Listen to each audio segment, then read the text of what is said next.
There is a particular kind of danger that arrives, not with noise, but with manners. It doesn't kick your door in. It rings the bell politely. It compliments your garden. It takes its tea with just the right amount of milk and says, "What a lovely home," in a voice so warm you almost forget to wonder, why is he here, really? Gossington Hall had seen many guests over the years. Grand ones, dull ones, the occasionally scandalous ones that Lady Bantry secretly enjoyed the most. The old house had a memory of its own. In its creaking floorboards, its draughty east corridor, its rose garden that bloomed every June as though the past had never quite let go. It had sheltered laughter and grief in equal measure, and it wore both with the quiet dignity of English stone. But it had never sheltered someone quite like Mr. Dorian Vane. He arrived on a Tuesday, which is, if you think about it, the most deceptive day of the week. Not dramatic enough to be a Monday, not suspicious enough to be a Friday. Just an ordinary, forgettable Tuesday in early October, when the leaves had begun their slow surrender and the air smelled of wood smoke and coming rain. Lady Bantry was in the garden when he came up the drive. She would remember that later, that she had been cutting the last of the autumn roses when she first saw him. A tall man, well dressed in that effortless way that suggested old money or a very good tailor. He carried a single piece of luggage and smiled the moment he saw her, as though he had been looking forward to this particular moment for quite some time. "Lady Bantry," he said, and his voice was everything his appearance promised. Smooth, unhurried, educated. "And I do hope I'm not arriving at an inconvenient hour. I'm Dorian Vane. I believe you knew my connection to Arthur, your late husband." He spoke of Gossington Hall so often. I felt I owed it to his memory to visit. And what could she say? Arthur had known so many people. A man like her husband collected friendships the way some men collected stamps, enthusiastically and without always keeping careful record. She could hardly turn away someone who had known him. It would have felt somehow like turning Arthur away. So she smiled. She put down her roses. She said, "How wonderful that you've come." And that, as Miss Marple would later reflect over her knitting, was precisely where the trouble began. Miss Jane Marple had not planned to visit Gossington Hall that week. She had planned, in fact, to stay quietly at home in St.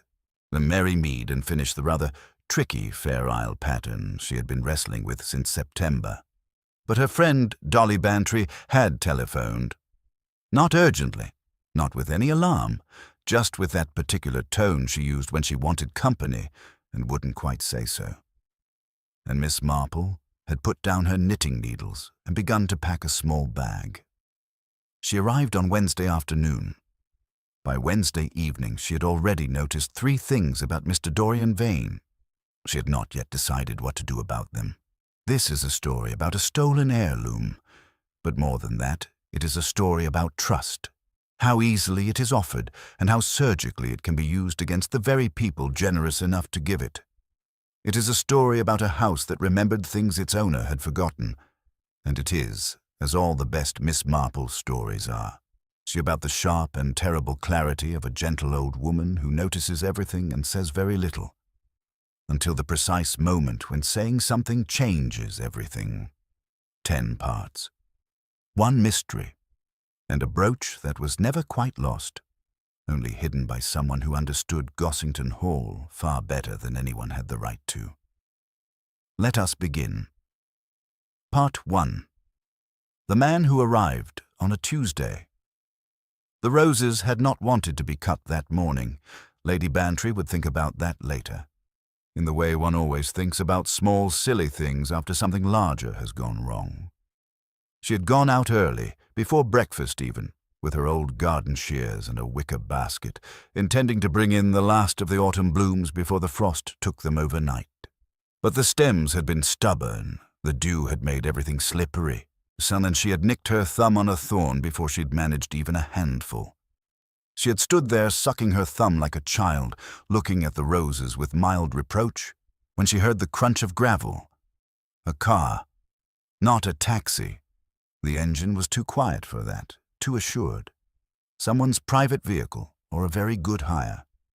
She straightened up, basket in one arm, shears in the other, and squinted down the drive in the pale October light.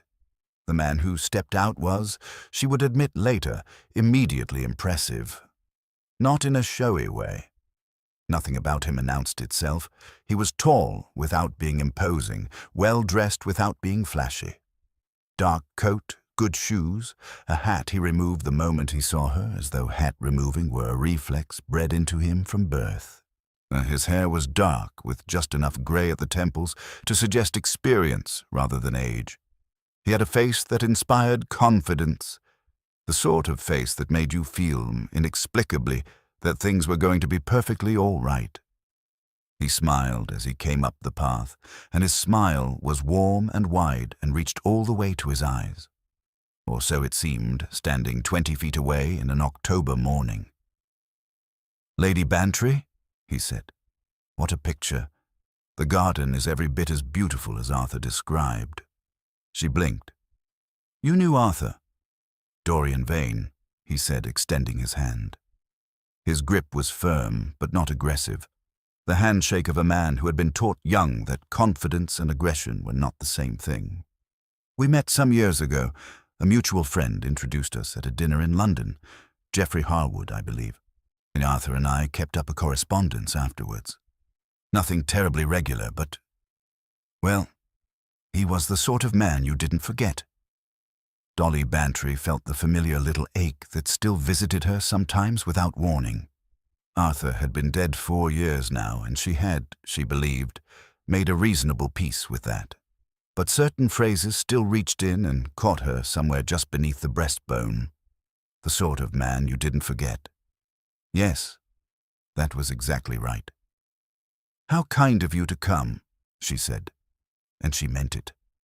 "Are you passing through, or I had hoped," he said, with a slightly self-deprecating tilt of his head, "that I might impose on your hospitality for a few days, if it isn't too dreadful of me to ask.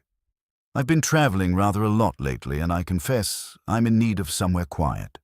Sir Arthur always said that Gossington Hall was the quietest, most restorative place in England." She laughed. She couldn't help it. Arthur had said that, almost exactly that. She could hear his voice saying it, his particular brand of exaggerated affection for their home that had always made her feel they were the 2 luckiest people alive. "Well," she said, "you'd better come in then." Mrs. Meekins, who had kept Gossington Hall running with terrifying efficiency for 11 years, received the news of a house guest with the expression of a woman who has learned to accommodate the unexpected without letting it show.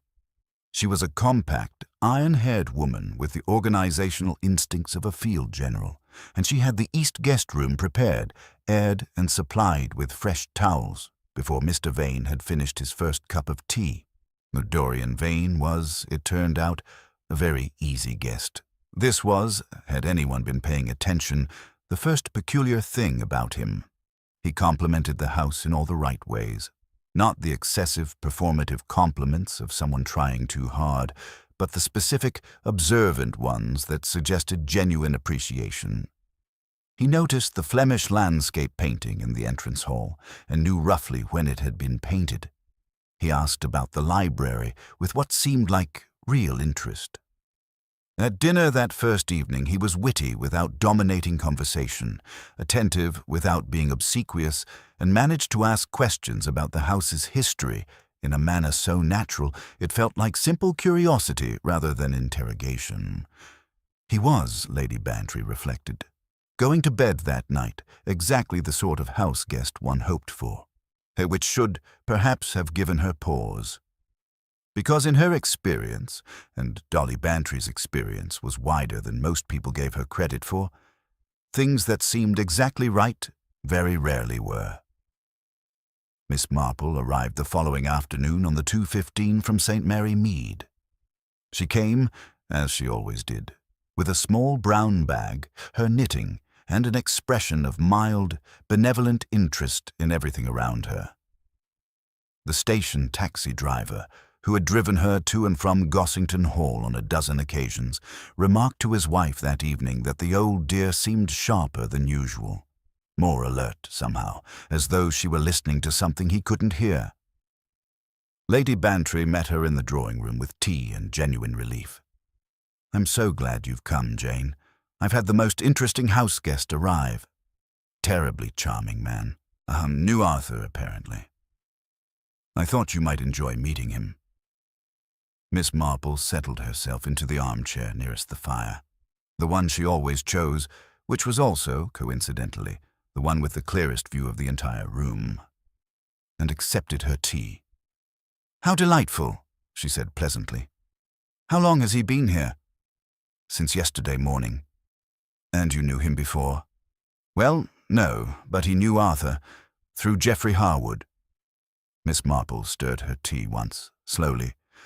"Yes," she said. "Of course." It was the "of course" that was interesting. Not agreement, not really.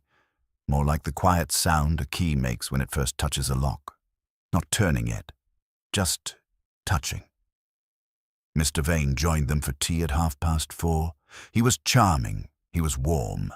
He shook Miss Marple's hand with great courtesy and asked about Street, Sir Mary Mead, with what appeared to be genuine interest. He told a very funny story about a misunderstanding at a hotel in Florence that made Lady Bantry laugh so hard that she nearly spilled her tea. Miss Marple smiled throughout. She also watched. She watched the way his gaze moved when he thought no one was observing him, quick and methodical, like a man cataloguing rather than admiring. She watched the way he paused just slightly when Mrs. Meekins entered with fresh scones. Assessing, she thought. Filing away. She watched the way he asked, so casually it was almost invisible, whether the East Wing was still used as guest quarters or whether Lady Bantry had closed it off since Arthur, Lady Bantry said, when the small catch in her voice scattered the conversation in a different direction before anyone could notice the question had been rather precise.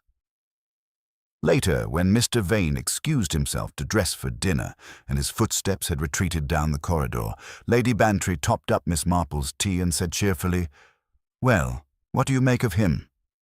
Miss Marple looked at the fire for a moment. "He has a very good memory," she said at last. "Is that all?"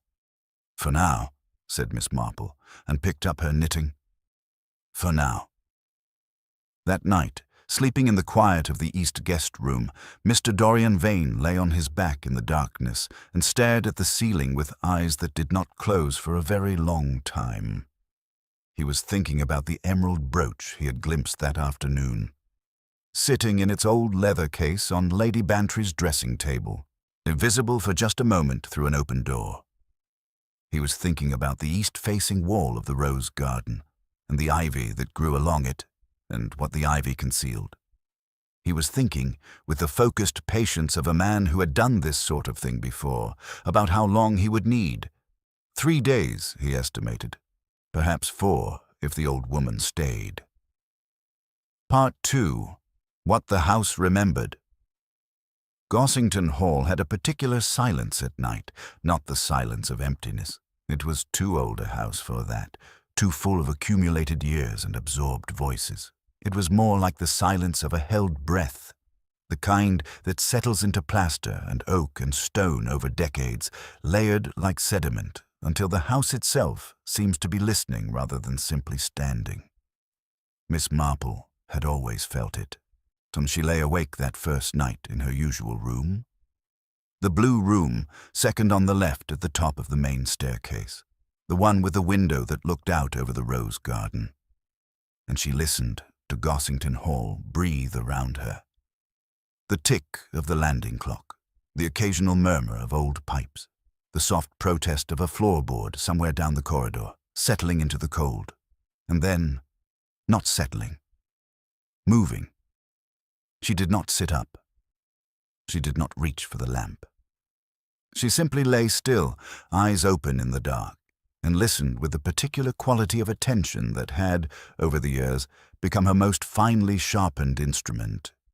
Footsteps, careful ones, the kind that are trying very hard not to be heard, which is, she had always found, rather different from footsteps that simply happen to be quiet. Deliberate silence has its own texture, its own rhythm, like a piece of music played with too much control, technically correct, but somehow betraying the effort behind it.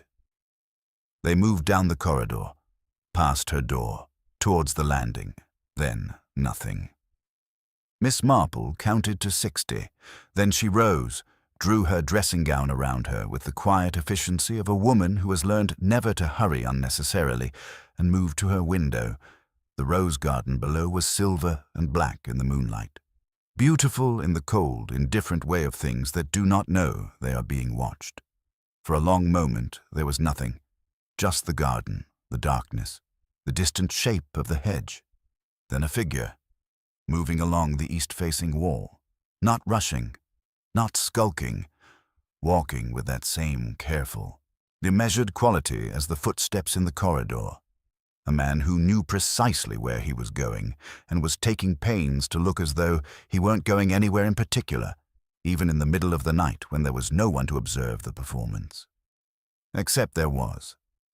Miss Marple watched him reach the east wall, pause, and run his hand along the ivy in a gesture so practiced it was almost professional.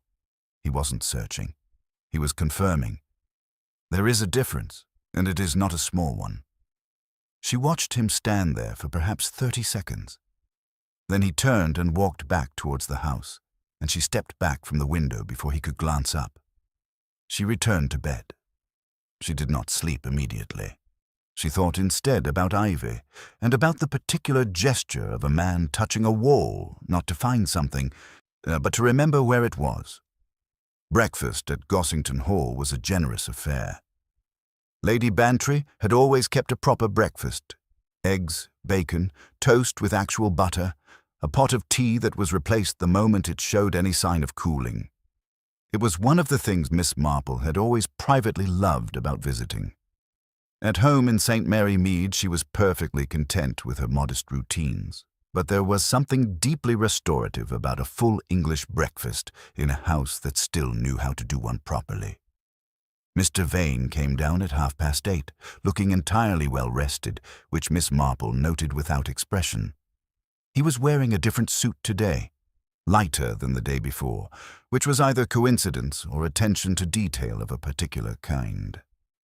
He greeted Lady Bantry with warmth, Miss Marple with courtesy, and helped himself to eggs and toast with the easy appetite of a man utterly unburdened by a midnight excursion into a rose garden. "Did you sleep well?" Lady Bantry asked him. "Wonderfully," he said. "Country air, there's nothing like it." "The east corridor can be draughty at night," Miss Marple said pleasantly, reaching for the marmalade.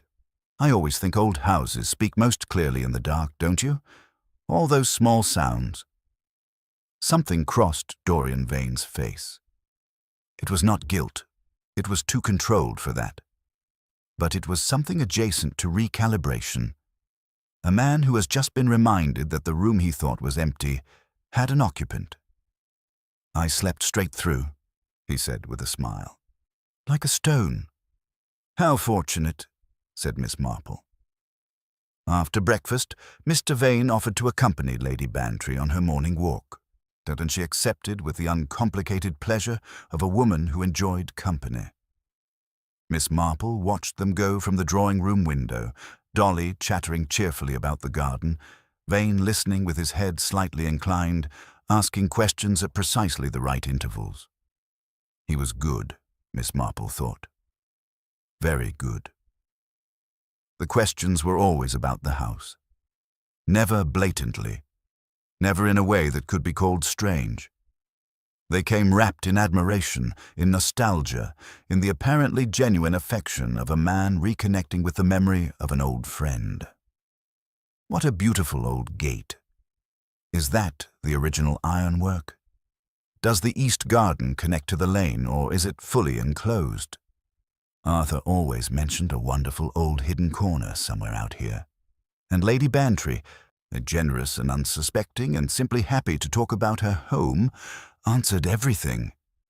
Miss Marple turned from the window and went to find Hopkins, the butler.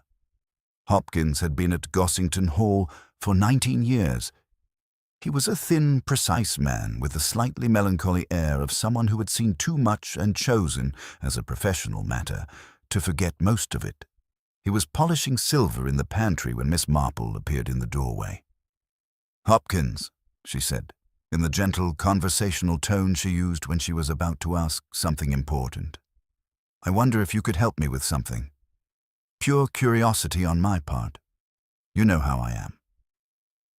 Hopkins knew perfectly well how she was. He had witnessed, on a previous visit, Miss Marple identify a missing cameo brooch through a conversation about curtain fabric, so he set down his polishing cloth with full attention. "Of course, Miss Marple." "Mr. Vane," she said, "has he asked to see any particular part of the house? Any room, any area of the grounds?" Hopkins was quiet for a moment, thinking she could tell, not hesitating. "He asked me yesterday afternoon," Hopkins said carefully, "whether the old garden gate, the east wall gate, the one that's been grown over since Lady Bantry had the ivy replanted, whether it was still in working order. Said he'd heard the garden was particularly beautiful from that angle." "And what did you tell him?" "That the gate hasn't been used in years, Miss Marple. That Lady Bantry prefers the main garden entrance." "Quite right," she said. "And did he seem satisfied with that answer?" Hopkins considered this with the honesty of a man who prided himself on precision. He seemed," he said at last, "as though he had already known the answer and simply wanted to confirm it." Miss Marple nodded slowly. "Yes," she said. "I rather thought so." She thanked him and left him to his silver, and she walked back through the corridor towards the drawing-room with the quiet, unhurried steps of a woman in whom something has just shifted. Not alarm, not yet. More like the feeling of a piece of a pattern turning over in the mind, clicking into the place it was always meant to occupy. She knew the east gate. She had walked past it herself years ago when the ivy was younger. She knew it opened, or had opened, onto the narrow service lane that ran along the back of the Gossington Hall property, a discreet exit, or, depending on which way you looked at it, a discreet entrance for someone who knew it was there, say for someone who had been here before. That evening, before dinner, Miss Marple sat in the drawing-room and knitted and thought about all the things that Dorian Vane had said and all the things he hadn't, and she turned them over with the patient, methodical care of a woman sorting through a tangled skein of wool, looking not for the ends, but for the knots. She had found 3 already. She suspected, by morning, there would be more. Part 3. The Brooch in the Open. The emerald brooch had belonged to Lady Bantry's mother. This was not something widely known. It was not the sort of detail that came up in ordinary conversation. But it was the kind of fact that lived quietly in the fabric of a house, known to those who belonged there and invisible to those who didn't. Mrs. Meekins knew it. Hopkins knew it. The brooch sat in its worn leather case on the dressing table in Lady Bantry's room with the unassuming permanence of something that has always been exactly where it is and expects to remain so. It was not the most valuable thing in Gossington Hall, technically speaking, but it was the most irreplaceable. Lady Bantry had worn it only twice in the last 4 years, once at Christmas because Arthur had always loved to see it on her, once at a friend's wedding in the spring because her mother had worn it at her own wedding, and there are certain continuities a woman maintains not out of habit, but out of something quieter and more stubborn than habit. She had not intended to take it out that Thursday morning, but she had been looking for her reading glasses, which had, as reading glasses do, migrated from their last known location to somewhere entirely unreasonable. And she had opened the wrong drawer and then the wrong case, and there it was. Green as deep water. Set in old gold that had been handled so many times it had taken on the particular warmth of a thing long loved. She had left it out on the dressing table, meaning to put it properly away after breakfast. She had forgotten, and someone, between the hours of 10 in the morning and 2 in the afternoon, had walked past the open door of her bedroom and seen it sitting there. Miss Marple spent the morning reading. This was not unusual. What was slightly unusual was that she positioned herself in the upstairs sitting room rather than the drawing room, a minor adjustment that gave her, quite incidentally, a clear view of the main corridor and the doors that opened off it. She did not watch. Watching implies intent, and intent can be read on a face. She simply sat with her book and her knitting and her mild, unfocused expression, and she noticed. Mr. Vane had, since his arrival, maintained the perfect rhythms of a considerate house guest. He came down to meals on time.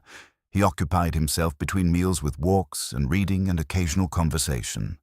He did not pry, did not linger in rooms he hadn't been invited into, did not do anything that could reasonably be called suspicious, which was, Miss Marple reflected, itself a kind of information. Most people are slightly inconsiderate house guests without meaning to be. They drift into kitchens at odd hours. They leave doors ajar that should be closed. May they exist in a house with the natural, unself-conscious friction of a person simply going about their day, the absence of that friction, the presence instead of a man who moved through Gossington Hall with the quiet, careful consideration of someone performing consideration rather than simply practicing it, was its own kind of evidence. At 10:30 she heard his door open. Footsteps in the corridor. Measured, as always. Moving towards the main staircase. Pausing. Not long. 3 seconds, perhaps 4. The length of time it takes to glance through an open door and register what is on a dressing table. Then continuing down the stairs. Miss Marple turned a page she had not read. Luncheon was pleasant. Cook had made a very good leek soup, and there were cold meats after, and Vane was particularly good company. He had a story about a weekend in the Cotswolds that made even Hopkins, serving quietly at the sideboard, suppress a smile. Lady Bantry was in high spirits. She had found her reading glasses. After lunch, Mr. Vane announced that he intended to take a long walk. The countryside was too beautiful to waste, he said, and he had been meaning to explore the lane behind the property. Did Lady Bantry know if it connected to the village? Lady Bantry thought it probably did, but she wasn't entirely certain. Hopkins confirmed that yes, the service lane ran down to the lower road, which eventually reached the village if you didn't mind a 1.5 miles of walking. Mr. Vane thanked him, collected his coat and hat, and left through the front door. Miss Marple waited 20 minutes. Then she went upstairs. Lady Bantry's bedroom door was still open. Dolly had never been a woman who closed doors unnecessarily, which was one of her most endearing qualities and occasionally one of her most inconvenient ones. Miss Marple stood in the doorway and looked at the dressing table. The leather case was there. Closed now, which it had not been this morning. She crossed the room and opened it with the careful hands of a woman who has learned never to disturb evidence more than absolutely necessary. The brooch was still there. She looked at it for a long moment. Then she closed the case again and stood very still, thinking. He hadn't taken it. Not yet. Which meant one of two things. Either he had decided against it, unlikely, given the precision of everything else, or he had decided that today was not the right moment, that something needed to be in place first. An exit, perhaps. A confirmed route. A gate that he now knew was usable. She thought about the service lane. She thought about a man walking it not for pleasure, but for measurement. Timing the distance to the lower road, confirming what could be carried and how quickly. She thought about the brooch sitting in its case like a question waiting to be answered. That afternoon, Miss Marple did something she had not done on any previous visit to Gossington Hall. She asked Hopkins to show her the east garden. They walked together through the side door and along the gravel path that curved behind the house, and Hopkins, who understood instinctively that this was not a casual stroll, said nothing unnecessary and watched everything. And the rose garden in late October was mostly bare, skeletal stems and the last few stubborn blooms, dark red against grey stone. The east wall ran along the far side, thick with ivy that had been growing there for at least 20 years. Miss Marple walked along the wall slowly. She found the gate without difficulty. It was almost entirely hidden, the iron frame barely visible beneath the ivy, the latch grown over but not immovable. She did not touch it. She stood before it and studied it with the quiet attention of a woman reading a text in a language she knows well. The ivy on the left side of the frame had been disturbed. Recently, within the last day or two, small broken stems, a smear of dark earth on the stone at knee height. The gate had been tested, not opened fully, but checked, made ready. "Hopkins," she said quietly. "Now, has anyone been given a key to the service lane gate at the bottom of the property?" "No, Miss Marple. Lady Bantry has the only key. It hangs in the kitchen." "Is it there now?" A pause. Brief but telling. "I'll check immediately," he said. He was back in 4 minutes. His face, when he returned, had the careful neutrality of a man delivering information he would have preferred not to have found. "The key," he said, "is gone." Miss Marple looked at the wall for one more moment. "Tonight," she said, almost to herself. "He means to do it tonight." She turned from the wall and walked back towards the house with the calm, purposeful steps of a woman who has found her knot and knows exactly how to pull it loose. Part 4. Dinner for 3. The dining room at Gossington Hall had always been a room that demanded a certain quality of presence. And it was not a large room by the standards of houses like this one, but it was proportioned beautifully. Long windows, dark oak paneling, a fireplace that drew well and threw warmth into the far corners in a way that made the room feel held rather than merely heated. Arthur Bantry had loved it. He had said once that the best conversations of his life had happened in that room, and Lady Bantry had never entirely disagreed. Tonight the table was set for 3. Cook had done a roast, lamb with rosemary from the kitchen garden, and potatoes that had crisped to exactly the right degree. The wine was a Burgundy that Arthur had laid down years ago, and that Lady Bantry opened on occasions that seemed to warrant something more than ordinary. She had opened it tonight without quite knowing why. Perhaps she would think later.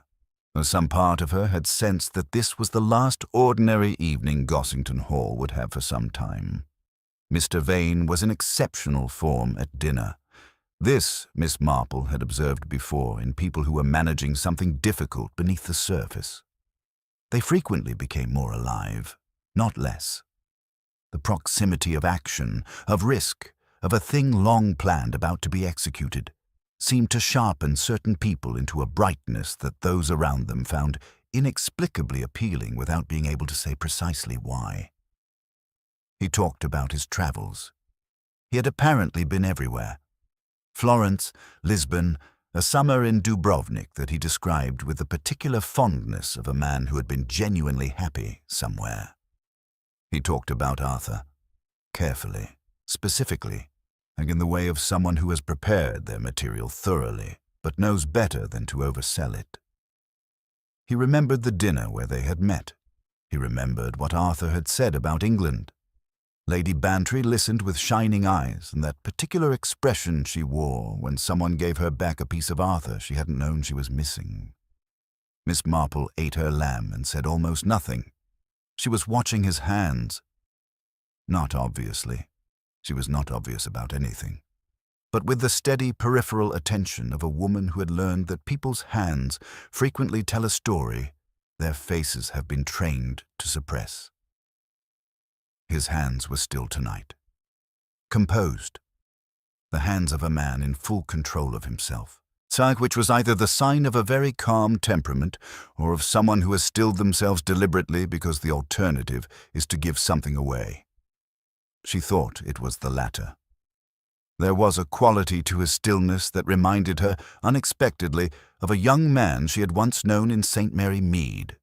A perfectly pleasant young man who had embezzled from his employer for 2 years before anyone thought to look at the accounts. He had been, everyone said afterward, the most relaxed person they knew. Never anxious, never distracted, always charming. He had been relaxed, Miss Marple had understood, because he always had a plan. And people with plans, real plans, carefully constructed and thoroughly rehearsed ones, do not fidget.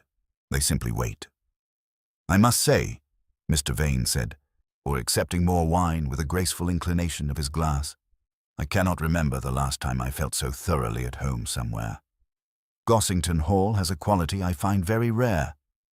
Arthur always said it was the bones of the house, Lady Bantry said warmly. He meant the actual bones, the stone, the beams. Said some houses are built happy and some are built nervous, and this one was built content. He was absolutely right. "You must come back in summer," she said with the impulsive generosity that was entirely characteristic of her. "The garden is quite different in June.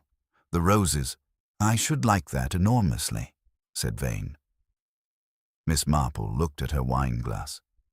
The ease of that answer, the warmth of it, not the warmth of a man genuinely accepting an invitation, but the warmth of a man who understands that accepting invitations is simply what is done in these moments, and who does it well enough that the difference is invisible, unless you are looking for it, unless you have spent 60-odd years looking at precisely this kind of thing and have learned, slowly and sometimes painfully, that the most dangerous quality a dishonest person can have is the ability to make you feel that they are the most honest person in the room. "Miss Marple," Vane said pleasantly, turning to her, "you've been wonderfully quiet this evening. I hope we haven't been boring you with all this reminiscing." "Not in the least," she said, meeting his eyes. "I find I learn far more from listening than talking. A terrible habit, my niece always says. She thinks I should contribute more to conversations." He smiled. I think your niece is wrong." "So do I," said Miss Marple pleasantly. "But I've learned not to say so." Something moved in his eyes. It was quick, barely a flicker.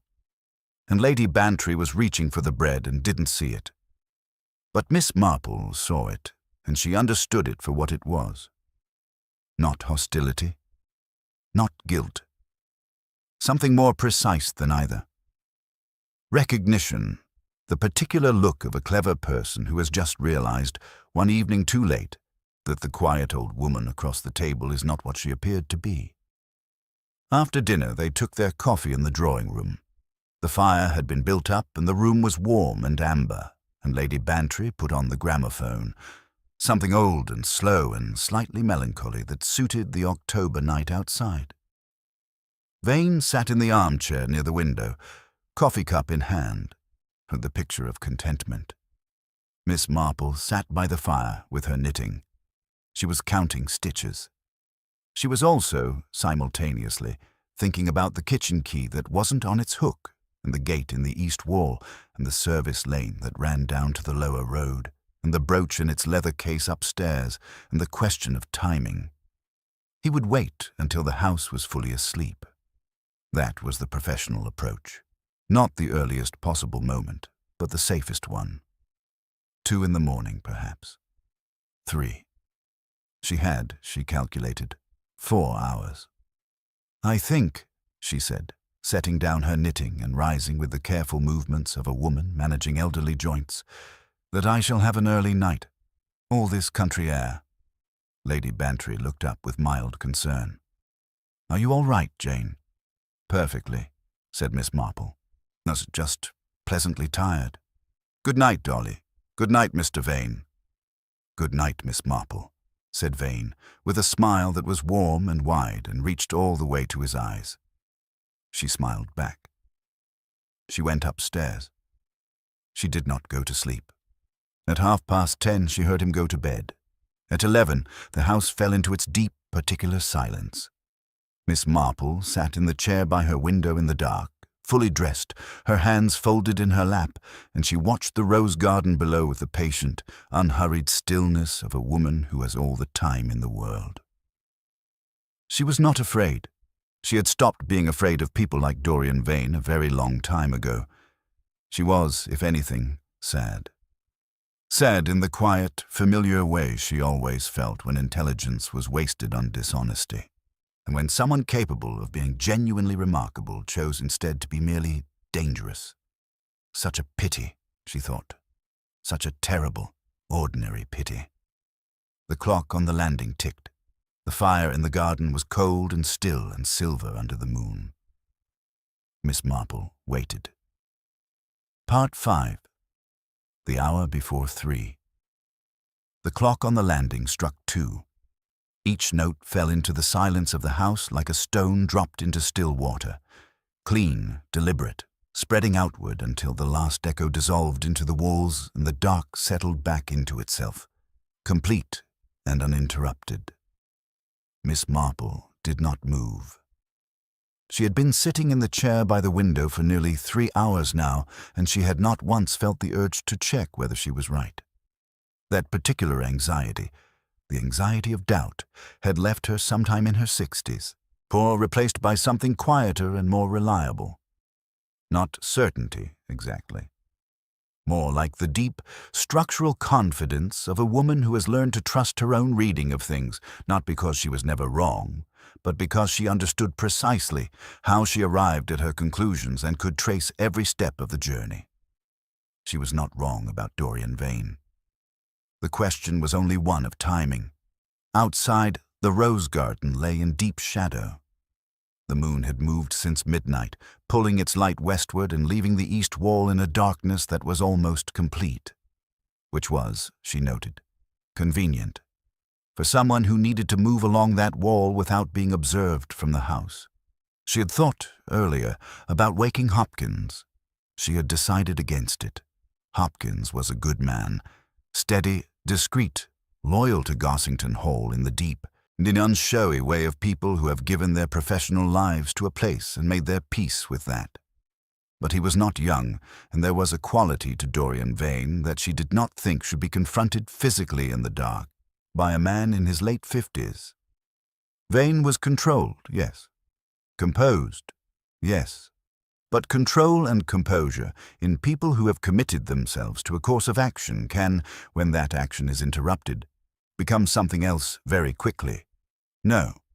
What was needed was not confrontation. What was needed was evidence. Clear, unambiguous, irrefutable evidence. The kind that doesn't require force to deliver because it speaks so plainly for itself that force becomes unnecessary. Miss Marple was very good at that kind of evidence. At 20 minutes past 2, she heard his door. It was quieter than the night before. He had learned something from that first reconnaissance, she supposed, or perhaps he had simply moved into a different register of care now that the actual moment had arrived. The footsteps in the corridor were barely footsteps at all, more like the suggestion of movement.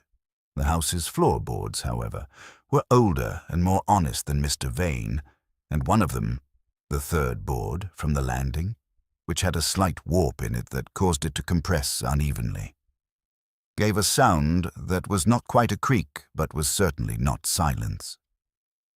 Miss Marple heard it. She rose from her chair. She did not go to the door. Instead, she went to the window and stood to one side of it, not in front, where she might be visible from below, but at the edge, was where she could see the garden at an angle without presenting herself as a silhouette against the glass. She waited. 2 minutes. 3. Then, movement. He came around the corner of the house from the side entrance rather than the back door, which was either instinct or planning. The side entrance was less visible from the upstairs windows on the main facade. He was dressed darkly. He moved along the wall of the house first, keeping close to the stone before crossing the open ground of the garden in a diagonal line towards the east wall. He was carrying something. She could not see it clearly at this distance and in this light, but the way he held his left arm, slightly bent, slightly inward, suggested something small and protected, carried against the body the way one carries something that must not be dropped or damaged. And Miss Marple looked at his left arm and thought about emeralds set in old gold. She thought about a woman opening a drawer looking for reading glasses and finding instead the last tangible warmth of her mother. Something moved in Miss Marple's chest that was not quite anger. She had long since learned that anger was an imprecise instrument, but was adjacent to it, a sharpening, a resolve. She left her room. The corridor was empty and dark, and she moved through it with the careful confidence of a woman who has memorized the position of every obstacle between her door and the landing. The warped floorboard she stepped over without thinking. The small table with the vase. She gave it 2 inches of clearance on the right. She did not go downstairs. She went instead to Lady Bantry's room. The door was ajar. Dolly always left it ajar, out of a habit from the years when the house had been fuller, and she had wanted to hear if anyone needed anything in the night. Miss Marple pushed it open softly and crossed to the dressing table. The leather case was there. She opened it. Empty. She closed it again and stood for a moment in the darkness of her friend's bedroom, and she thought about Dolly Bantry's face when she had talked about the brooch. Not directly, not with any particular sentiment, but in the small, unguarded ways people reveal what they treasure. The way her hand had moved near her collar when she mentioned her mother. The way her voice had changed, barely perceptibly, when she had said it was the most beautiful thing she owned. Miss Marple replaced the case exactly as she had found it and left the room. She went downstairs. The kitchen was empty and cold, and the range banked down for the night. She went to the window above the sink. It faced east and gave a partial view of the garden wall, and she stood there and watched. He was at the gate. She could see him clearly enough now. The ivy pushed back, the iron frame visible, his hands working at the latch with the focused efficiency of a man who is prepared for this moment and is not going to rush it now that it has arrived. He had, she noticed, the brooch in his breast pocket. She could see the slight angular outline of the case against his coat. The gate was opening. She had perhaps 30 seconds. She did not raise her voice. She did not run. She simply reached up and, with the calm deliberateness of a woman doing something she has decided to do, she pressed the small brass bell above the kitchen window, the one that rang in Hopkins' quarters above the stable block. 1 press. 2. 3. Then she went to the back door, unlocked it with the spare key that hung on the inside hook, which she had noted 2 days ago, and Hopkins had confirmed was always there. And she opened it and stepped out into the cold October dark. "Mr. Vane," she said. Her voice was not loud. It was not dramatic. It was simply clear. The voice of a woman speaking to someone at a perfectly normal conversational distance, in the tone one uses when one wants to be sure of being heard without wanting to alarm the roses. He stopped. He turned. And for just a moment, one brief, unguarded moment, his face was entirely unmanaged.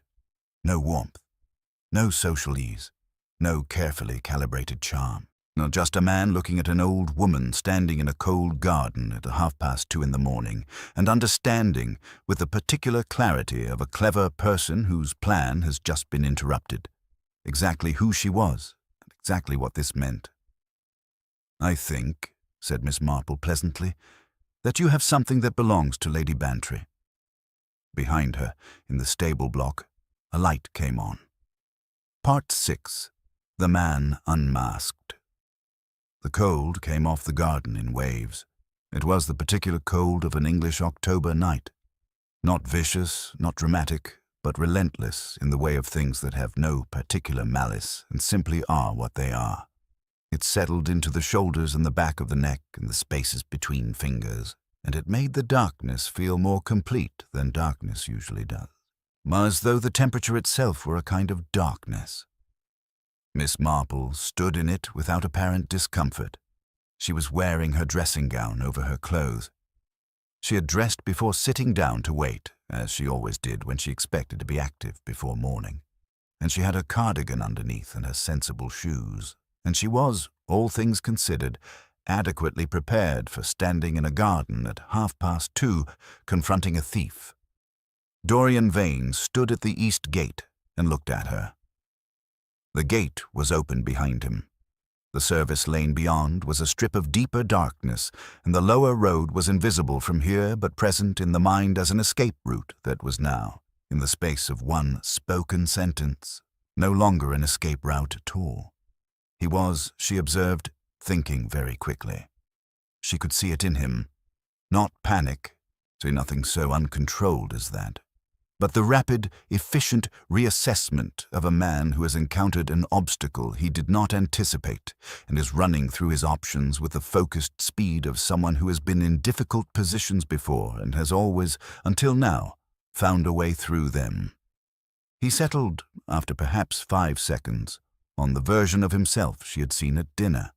The smile came back. Not quite as warm as before. The cold in the circumstance made full warmth impossible, but serviceable. The voice, when he spoke, was steady. "Miss Marple," he said, "you gave me quite a start." "I imagine I did," she said. "I couldn't sleep. I thought a walk might help." "At 2:30, through the east gate, with Lady Bantry's brooch in your breast pocket." A pause, shorter than she expected. "I don't know what you mean," he said. "Yes, you do," said Miss Marple, with the same pleasant, conversational tone she might use to disagree about the weather. "And I think, if you examine the situation carefully, you'll find that pretending otherwise is no longer a productive use of your energy." The light in Hopkins' window had gone out. That meant he was dressing. 2 minutes, she estimated. Hopkins was not a man who did anything slowly, but he was also not a man who came out in his night clothes. He would be dressed and down those stable block stairs in 2 minutes, and then he would cross the garden, and then there would be 3 of them standing here instead of 2, which would change the geometry of things considerably. Vane's eyes moved to the stable block window. He had seen the light too. She watched him recalculate. "There is," she said, "a version of the next 5 minutes that goes considerably better for you than the one you're currently considering." He looked at her. "Is there?" It was not quite a question. "You could run," she said, "through that gate, down the lane, and you might very well reach the lower road before Hopkins reaches this garden. You're younger than him, and you're already dressed for it. You might even reach wherever your car is parked. I assume it isn't where you told Lady Bantry it was. And you might get quite a distance away before anyone could do anything about it." She paused. "But you would still have the brooch. And a stolen brooch is a great deal more traceable than an empty house guest's room, particularly one with a history." He went very still. And that last word, history, had landed exactly where she had intended it to land. "I don't have a history," he said carefully. "Mr. Vane," she said, "or whatever your name actually is. Everyone has a history. The question is merely whether the relevant people have found it yet." Hopkins appeared at the corner of the house. He was dressed as she had predicted, and he was carrying a torch that he had the good sense to keep pointed at the ground rather than directly at either of them. He stopped when he saw the scene. Miss Marple, Vane, the open gate. And he read it with the swift, silent competence of a man who has managed complicated domestic situations for 19 years. He said nothing. He simply took up a position that placed him between Vane and the corner of the house. Vane looked at Hopkins. He looked at the gate. Then he looked at Miss Marple. And then something happened that she had not entirely predicted, though she had considered it as a possibility. He reached into his breast pocket. He took out the leather case. He held it out towards her. Not thrown, not dropped, but held out with the careful deliberateness of a man making a conscious decision. And she crossed the grass and took it from his hand with the same calm with which she might accept a cup of tea. She opened it. The brooch lay inside, green and gold and entirely unharmed. She closed it. "Thank you," she said. He laughed. It was a short sound. Not bitter exactly, but compressed. The laugh of a man who has encountered something he genuinely did not expect and doesn't quite know what to do with the feeling. "You're extraordinary," he said. "Some do know that." "I'm really very ordinary," said Miss Marple. "That's rather the point." They went inside. This was, in itself, a small negotiation. Getting a man who has just been caught in the act of theft to walk voluntarily back into a house and sit down and wait.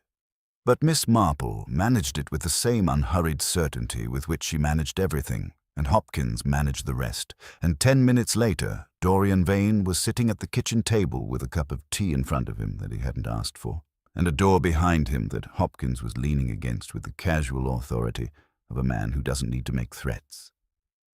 Miss Marple sat across from him. She poured her own tea. She did not immediately speak. He watched her. "You knew," he said finally. "From the beginning." "Not from the very beginning," she said honestly. "By the end of the first afternoon. The questions about the house, partly, but mostly your eyes." He frowned. "My eyes. When you smile," she said, "your eyes participate. It's quite convincing. But when you were asking Lady Bantry about the East Garden, when you thought no one was attending to you, they didn't. They went somewhere else entirely, somewhere quite focused and quite cold." He was quiet for a moment. "I've been told I'm very good," he said. Not boastful, almost rueful. "You are very good," she said. "That's what makes it such a waste." He told them some of it. Not all. She didn't expect all, and she wouldn't have trusted all even if he'd offered it. But some. His real name was not Dorian Vane, so he had used that name twice before. Once in Berkshire, once in Edinburgh, and it had served him well both times. He had known Arthur Bantry, in a manner of speaking. He had researched him thoroughly enough to know him, which was, she supposed, a kind of knowing. He had been at Gossington Hall before, 4 years ago, under the name of a surveyor sent to assess drainage in the East Field. That was when he had found the gate, tested it, noted the brooch, noted the layout. He had waited 4 years. "Patience," Miss Marple observed. "It's the most important thing in my line of work," he said, and then seemed to hear what he had said and looked briefly, almost boyishly, embarrassed. "And Geoffrey Harwood?" she asked. "A real person, a friend of Bantry's, dead 2 years ago. I checked. No one to contradict me." She nodded slowly. And it was meticulous. It was, in its way, impressive. It was also, in its way, deeply sad. "What happens now?" he asked. Miss Marple wrapped both hands around her teacup. "That," she said, "depends very much on Lady Bantry." Part 7. What Lady Bantry Decided. Lady Bantry came downstairs at 3 in the morning in her old blue dressing gown and her reading glasses, which she had apparently found after all.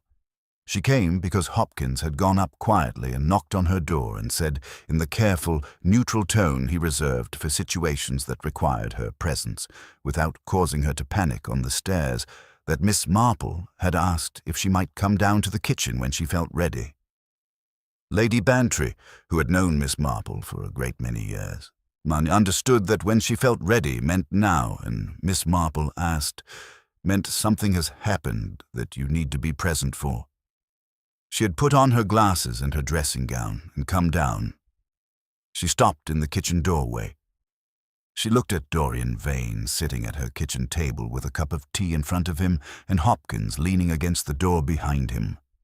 She looked at Miss Marple sitting across from him with her hands folded and her expression calm, and her eyes holding that particular quality of gentle seriousness that Dolly Bantry had learned, over many years of friendship, to take very seriously indeed.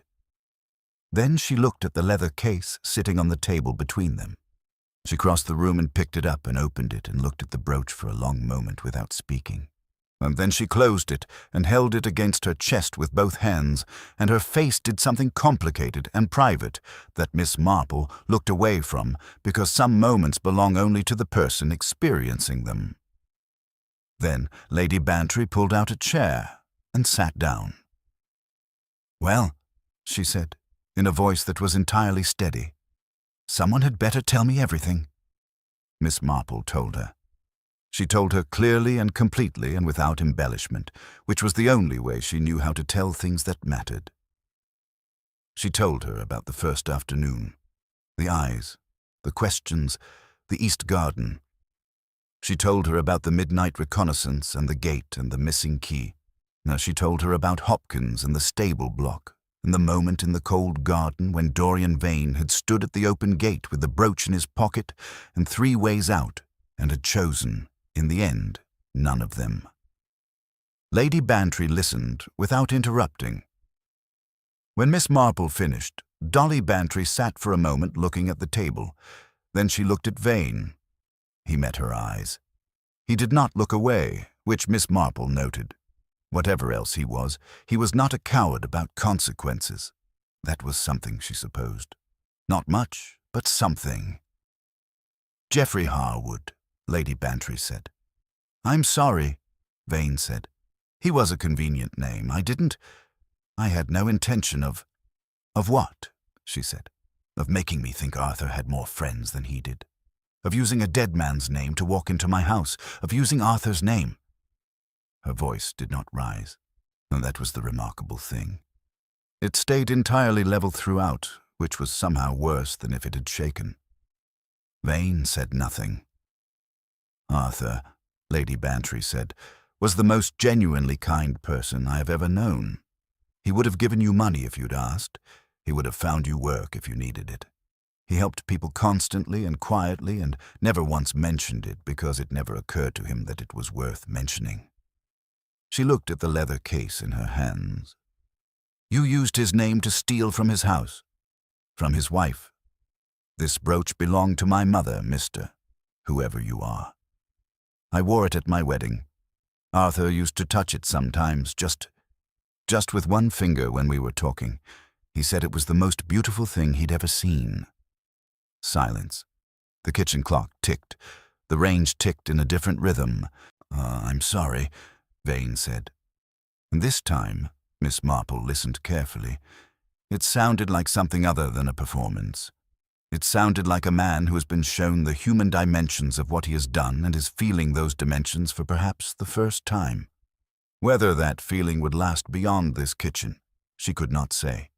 But it was there now, in his voice, and it was real. The question of what to do with him took considerably longer than the telling. Miss Marple had her own thoughts, which she kept largely to herself until Lady Bantry asked for them directly. Hopkins had his own thoughts, which were more straightforward. He was in favor of telephoning Constable Drew in the village and letting the law manage the rest.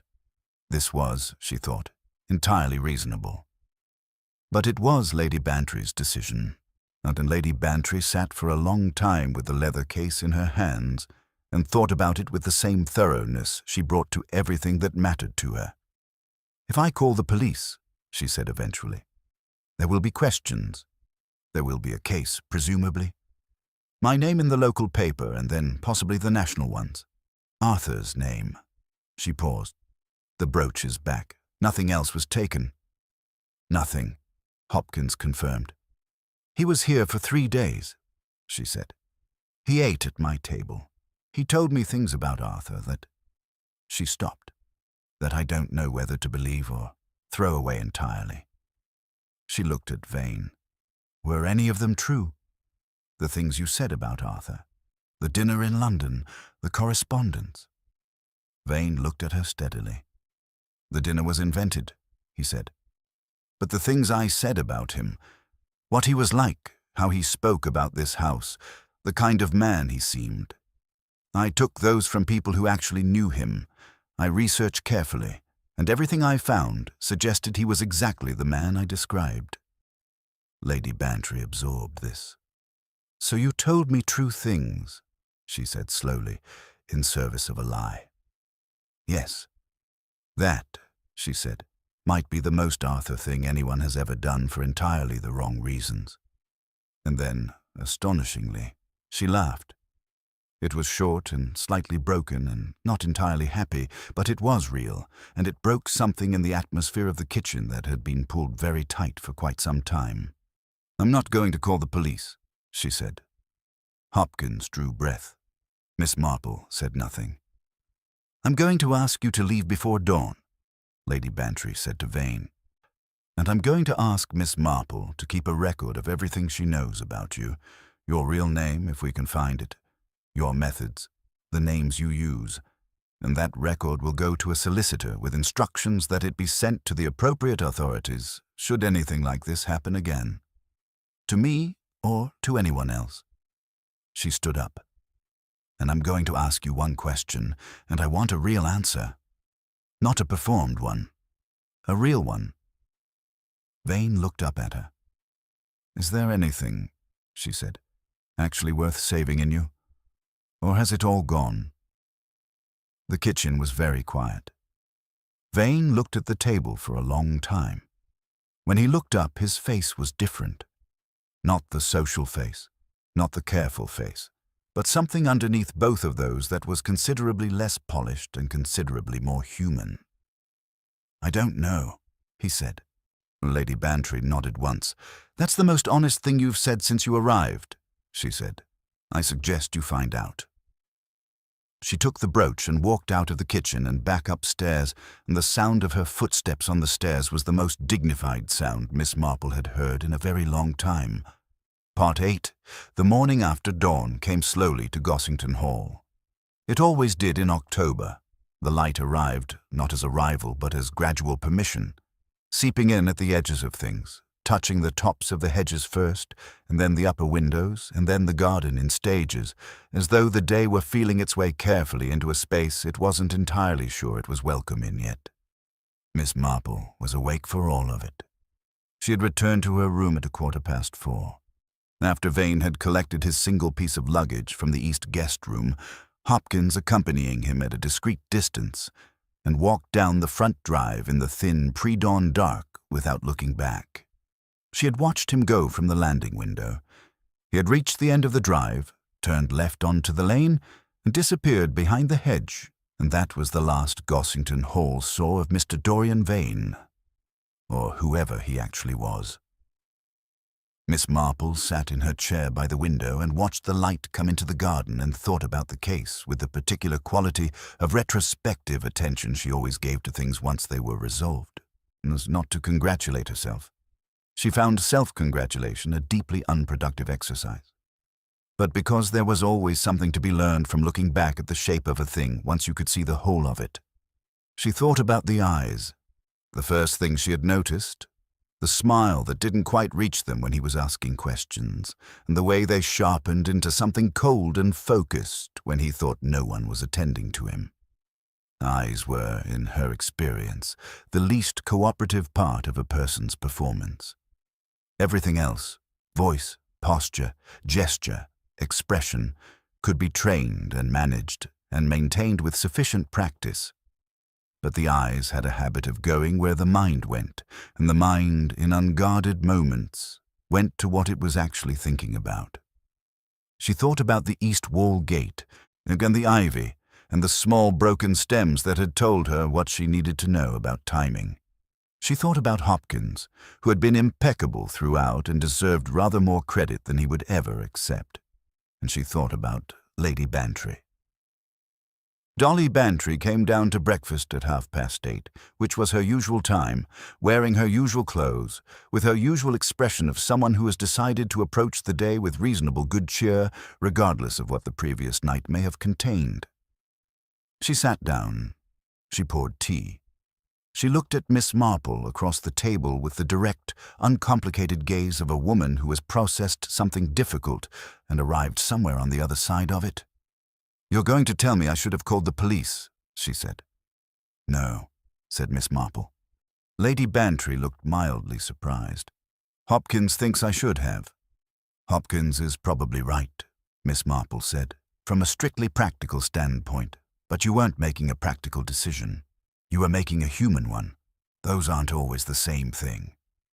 Lady Bantry considered this. "Do you think he'll do it again? To someone else?"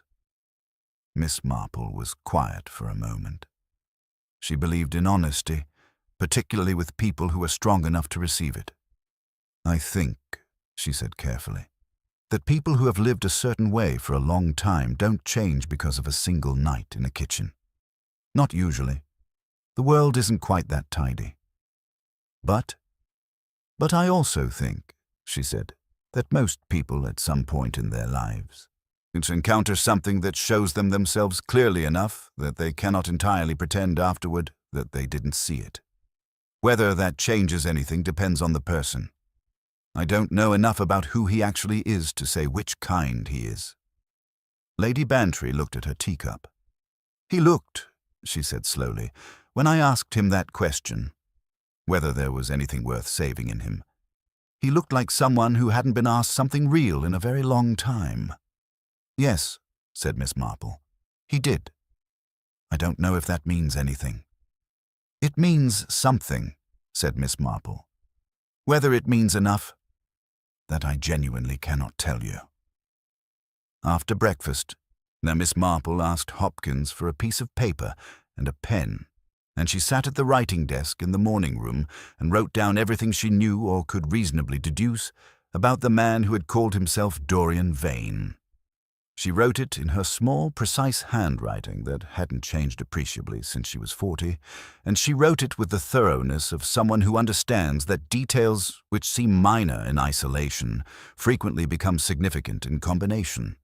The name Dorian Vane, used at minimum 3 times, Berkshire, Edinburgh, and here.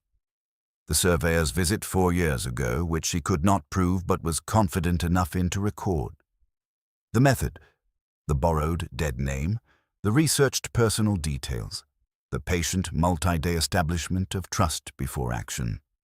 The physical description, height, build, coloring, and the particular quality of his hands and his voice.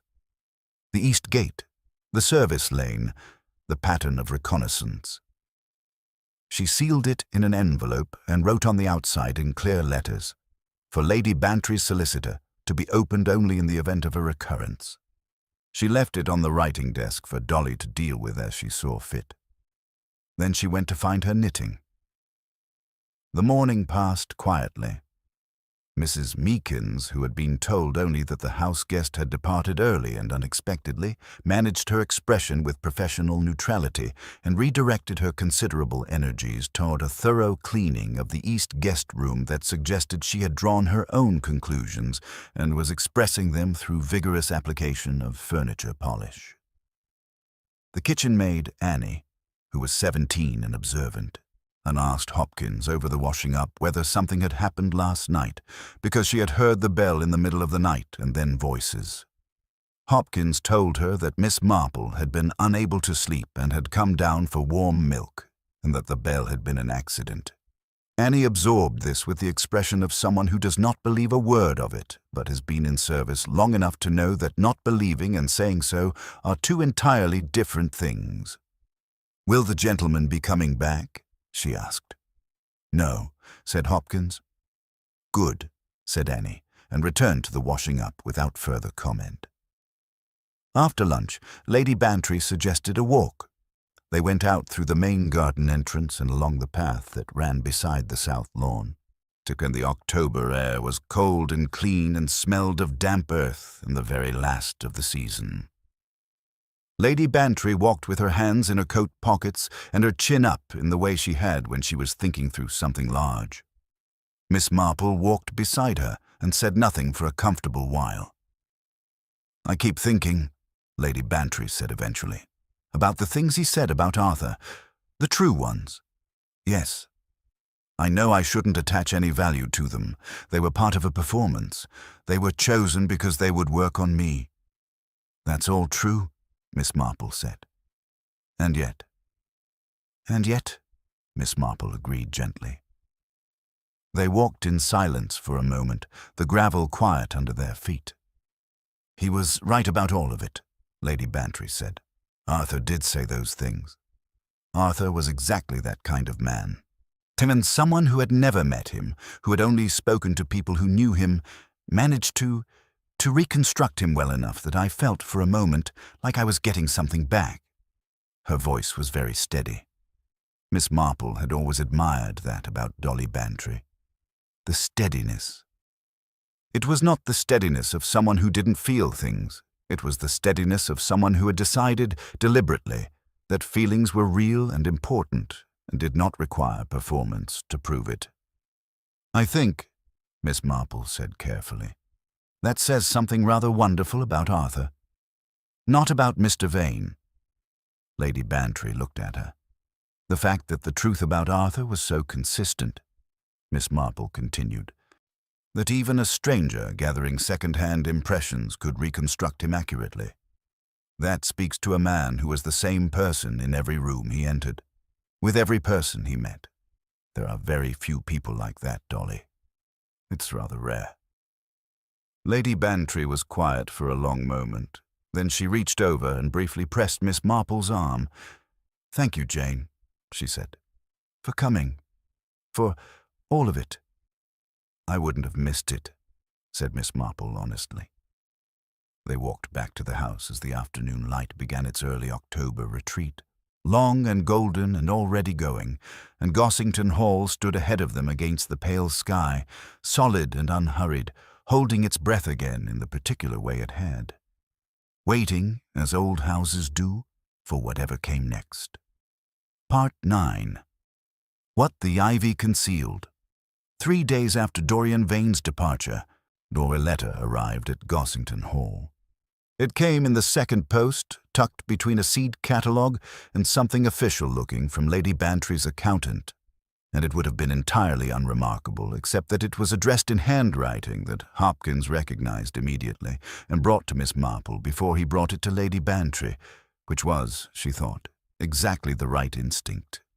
She was in the morning room with her knitting when he appeared in the doorway, holding it with the careful neutrality of a man presenting something that might require handling. "I thought you should see it first," he said simply. She looked at the envelope. The handwriting was controlled and precise. Not the handwriting of someone writing in haste or emotion, but of someone who had thought carefully about whether to write at all and had decided, and in the end, that they would.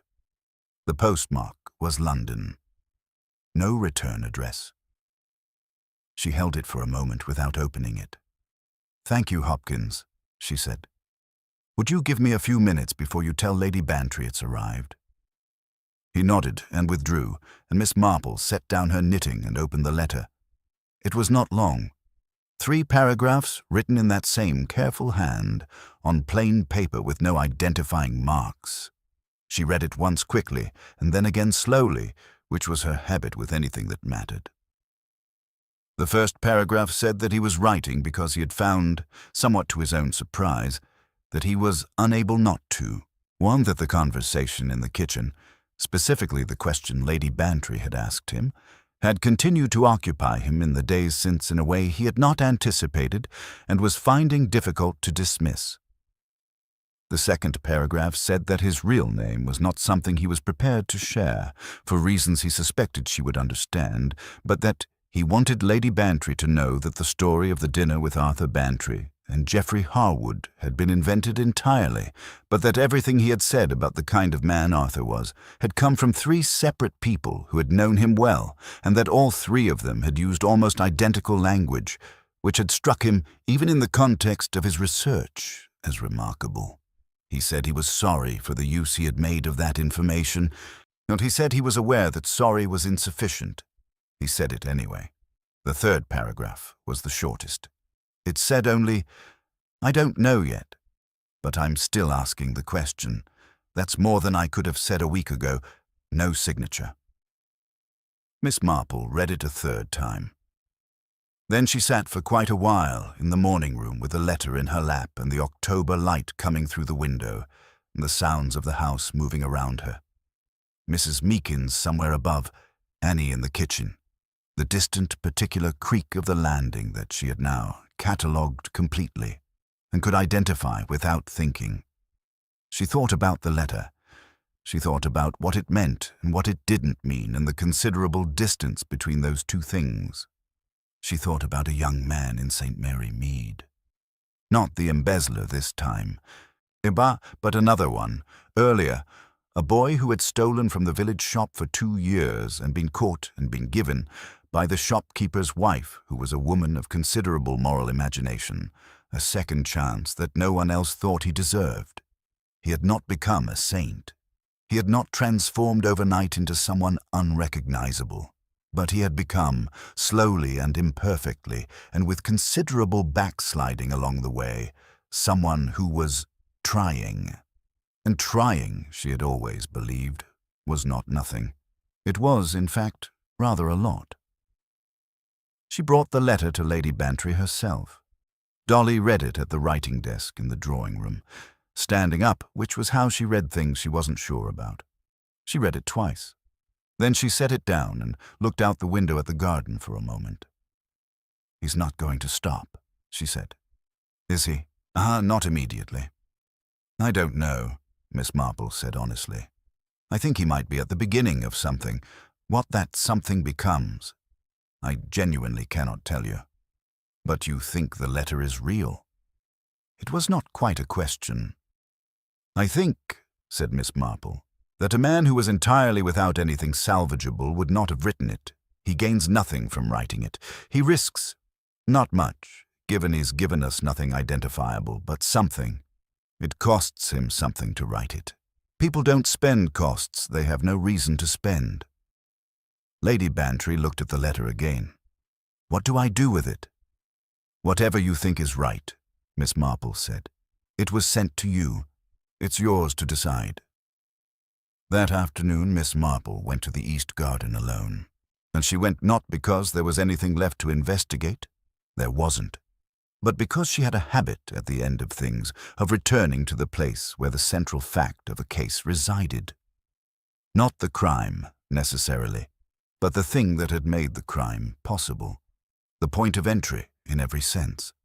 The east wall was exactly as it had been. The ivy had already begun its slow recovery. Plants are unconcerned with human drama and return to their business of growing the moment the disruption passes. In another week, the broken stems would be lost entirely, grown over and absorbed, and there would be no visible trace that anyone had stood here, with their hand against old iron, testing a gate in the dark. She stood before it for a while. She thought about concealment, which was, at its root, what the ivy represented. These things hidden in plain sight, behind something living and ordinary and unremarkable. The gate had always been there. Anyone walking the garden might theoretically have noticed the faint outline of iron beneath the green. But the ivy had been there longer, and growing things command a particular kind of inattention. We look at them without seeing them, the way we look at anything that has always been part of the landscape. That, she thought, was how Vane had operated. In plain sight. Concealed not by darkness or disguise, but by the comfortable, ordinary ivy of social expectation. Here is a charming man. Here is a plausible story. Here is the warm and unremarkable surface of things. Nobody looks for the gate when the ivy is so convincingly green. Nobody except someone who has learned, over a lifetime of quiet attention, knows that ivy grows over things for a reason. She found something she had not expected to find. It was small, and she almost missed it entirely. A corner of paper, folded tightly and pressed into the gap between the gate's iron frame and the stone wall beside it. Not accidentally. It had been placed there deliberately, pushed into the crack with intent. She extracted it carefully with 2 fingers, unfolded it. It was a page torn from a small notebook. The kind sold at railway station shops, cheap and anonymous. On it, in the same controlled handwriting as the letter, were 4 lines. "The gate opens east. I measured the distance, 34 steps to the lane, 90 to the road. I know every inch of this wall. I left this here so you would know that I know you found it." She read it twice. Then she understood what it was. It was not a threat. It was an acknowledgement, the acknowledgement of one careful, observant person to another, a recognition that she had seen everything he had done, and that he knew she had seen it, and that he was leaving this final piece not to intimidate, but to confirm. "I know you. You know me. We have both been entirely clear about what we are." It was, in its strange way, the most honest thing he had left behind. She folded it carefully and put it in her cardigan pocket. She would add it to the envelope for the solicitor, or perhaps She was not entirely certain yet. She would keep it separately. In the small box in her room at St. Mary Mead, where she kept the things that didn't fit neatly into any category, but that she found, for reasons she couldn't always articulate, worth keeping. She walked back to the house as the last of the afternoon light dissolved into the particular grey of an October dusk, and she thought about gates and ivy, and the things people conceal and the things they choose, in the end, to reveal. She thought about a man standing at an open gate in the dark, turning back when he could have run. She thought about 3 paragraphs on plain paper with no return address. She thought about, I don't know yet, but I'm still asking the question. It was not redemption. She was too old and too clear-eyed to call it that. But it was a beginning of something, and beginnings she had always believed deserved at least the courtesy of being noticed. Part 10. What Miss Marple kept. Miss Marple left Gossington Hall on a Friday morning. She left the way she always did, with her small brown bag, her knitting tucked into the top of it, and the quiet, unhurried manner of a woman who has never believed that departures require drama to be meaningful. Hopkins brought the car around. Mrs. Meekins pressed a tin of shortbread into her hands at the door with the gruff affection of a woman who expresses warmth through baked goods and sees nothing insufficient about that. Annie waved from the kitchen window. Lady Bantry walked her to the car. They stood for a moment in the thin October sunshine, the kind that gives light without warmth, that illuminates everything with a clarity that warmer months don't quite manage. And neither of them spoke immediately, which was one of the comfortable things about a friendship of long standing. The silences had earned their place alongside the words. "Will you come back at Christmas?" Lady Bantry asked. "Yes, if you'll have me," said Miss Marple. "I always have you." A pause. "I mean it, Jane. Not just because of this week. Because you're my friend and I like having you here and the house is better when you're in it." Miss Marple looked at her.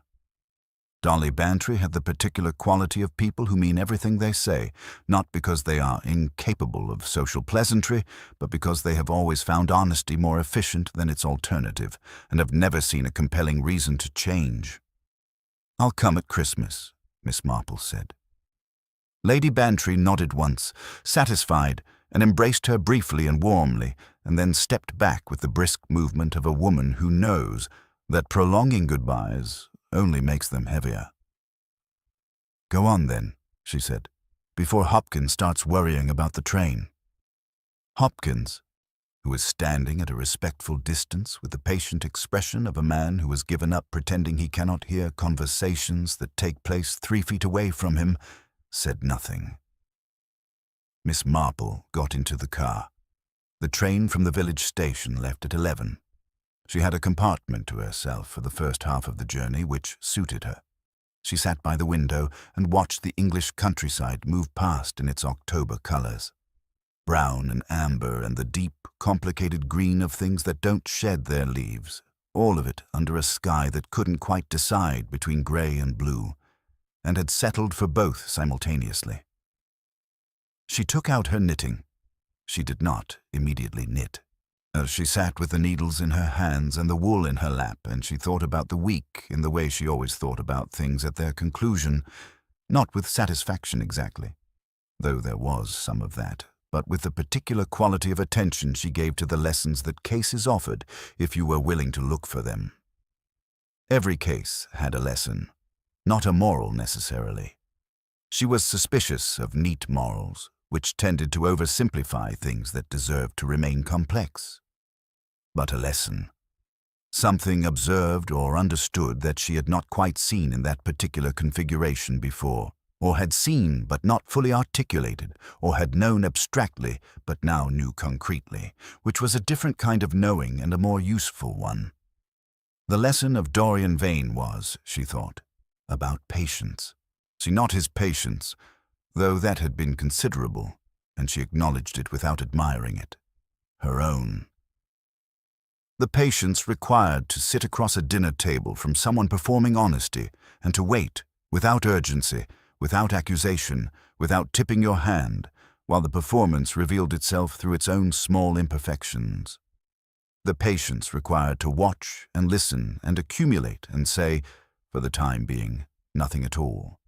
People frequently underestimated silence. They filled it with explanation, with justification, with the nervous social machinery of people who cannot bear a pause.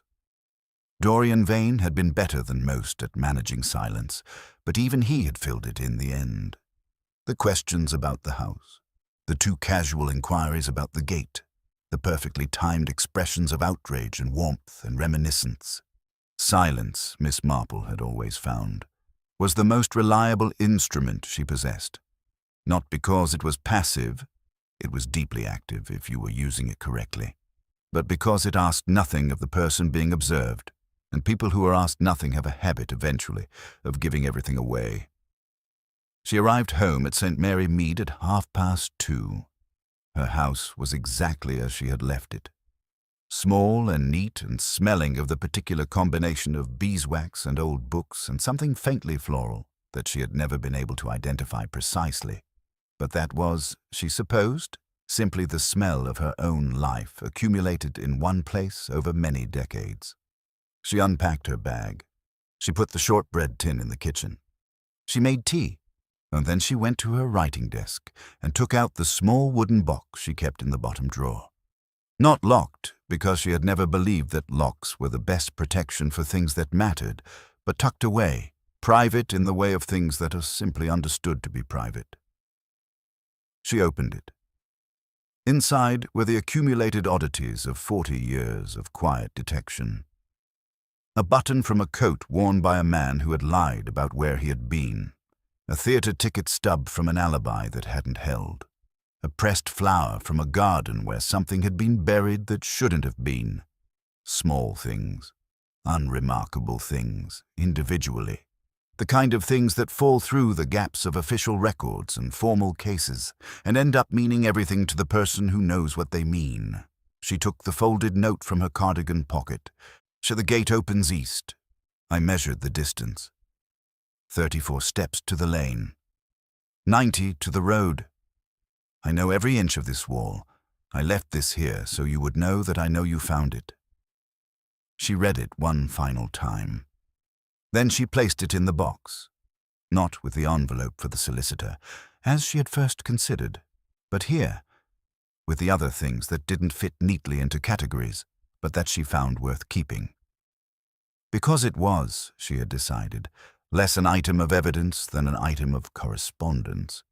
Between two people who had understood each other across a kitchen table in the dark, more clearly than most people manage in a lifetime of trying. She closed the box. She picked up her knitting. Outside the window of her sitting room, St. Mary Mead arranged itself in the quiet industry of a Friday afternoon. Mrs. Price, from 2 doors down, was walking her terrier. The postman was making his rounds with the second delivery. The elm at the corner of the lane was losing its last leaves in a slow, untroubled way, as though it had decided that autumn was not something to resist, but something to participate in fully and without complaint. Miss Marple knitted. She thought about Lady Bantry, who would be in her garden now probably, or reading by the fire in the drawing-room. Her home restored to itself. The east guest room aired and ordinary again, the brooch back in its leather case where it belonged. She thought about Hopkins, who would be polishing silver or managing Mrs. Meekins or doing any of the 100 quiet things he did that kept Gossington Hall running and never once expected acknowledgement for. She thought about Annie, who noticed everything and said so to exactly the right people. She thought about a man with no fixed name walking somewhere in London, carrying a question he didn't have the answer to yet. I don't know yet, but I'm still asking. Perhaps he would find an answer. Perhaps the asking would simply continue indefinitely, which was its own kind of life and not the worst one. Perhaps, in 6 months or a year, she would read something in a newspaper, a small item tucked in the back pages, about a charming house guest in Berkshire or Edinburgh, or somewhere entirely new. And she would recognize the shape of it, and add it to her file and send word to the solicitor. She didn't know. She had long since made her peace with not knowing the ends of stories. Life was not, in her experience, particularly interested in providing endings. It provided developments. It provided revelations and consequences and moments of terrible clarity. But endings, clean, complete, settled ones, were largely a courtesy that existence extended only occasionally and never on request. What mattered was the understanding. What you did with what you knew, whether you used it wisely and humanely and with the kind of measured care that the situation required. She had done that. She was satisfied. The needles clicked softly in the afternoon quiet. St. Mary Mead went about its Friday, and Miss Marple sat in her chair by the window, knitting the Fair Isle pattern she had been wrestling with since September. She had finally worked out the tricky section at the border, which had turned out to be simpler than she'd made it. And she thought, with the gentle and undemanding pleasure of a woman entirely at home in her own mind, that it had been rather a good week, all things considered. The end. Thank you for reading Lady Bantry's Dangerous House Guest, a Miss Marple mystery. If this story found its way under your skin the way a good mystery should, quietly, without announcing itself, until you realized it had been there for some time, then it did what it set out to do. Miss Marple does not solve mysteries because she is exceptional. She solves them because she pays attention. She listens when others talk. She watches when others perform. She waits when others rush. There is, she has always believed, no substitute for simply noticing things. If you enjoyed the story, a like and a subscribe would mean a great deal. There are more mysteries where this one came from, and more houses with secrets in their walls, more quiet women by firesides who see everything and say very little until the precise moment when saying something changes everything. Until next time, keep watching, keep listening. You never know what the ivy is hiding.